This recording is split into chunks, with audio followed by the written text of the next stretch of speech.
Now turn to Section 3. Section 3. You'll hear a tutor and a student talking about the history of the scientific method. First, you have some time to look at questions 21 to 25.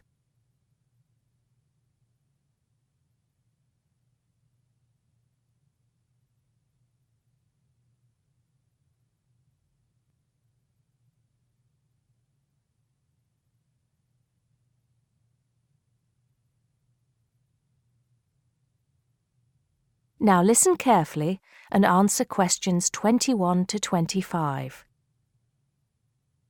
Hello, Simon. Come in. Take a seat. Now, I wanted to talk to you about your assignment. Yes, the one on the scientific method. That's right. I just wanted to see how you were getting on. Well, I think it's fine. I haven't done a huge amount of work on it because I've been working on other things. But what I've read so far seems fine. How many of the references that I gave you have you managed to get hold of? Not too many, I'm afraid. It seems that everyone else is working on the same things at the same time. And every time I look, the books are checked out from the library. Right. Well, I think that we can go over the main ground together now. That way, even if you don't manage to go through all the references in detail, you'll still have an overview. What has helped you most so far? I've managed to have a look at 3 of them.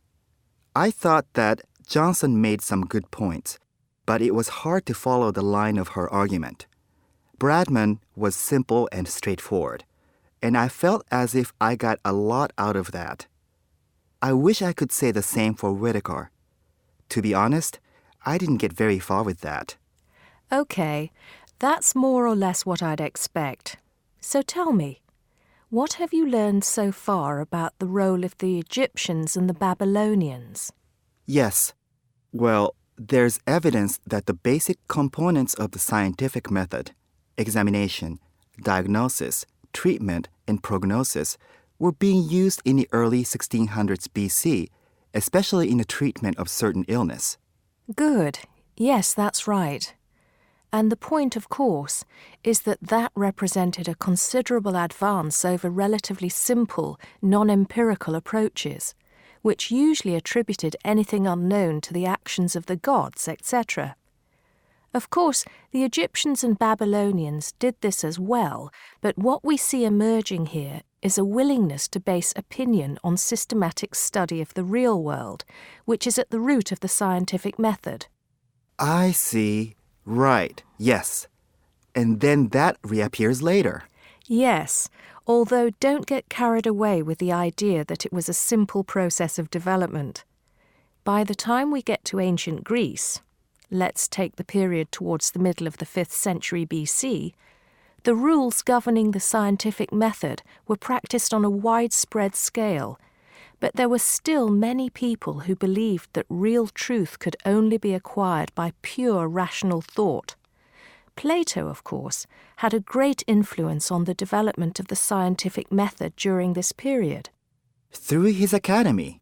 That's right. But then, as we know, a great deal of understanding of the scientific method disappeared as the old world order collapsed. It wasn't until the Middle Ages, sometime before the 11th century, that several versions of the scientific method emerged from the medieval Muslim world, all of which stressed the importance of experimentation in science. Right. I think I've got the historical timeline. Before you hear the rest of the conversation, you have some time to look at questions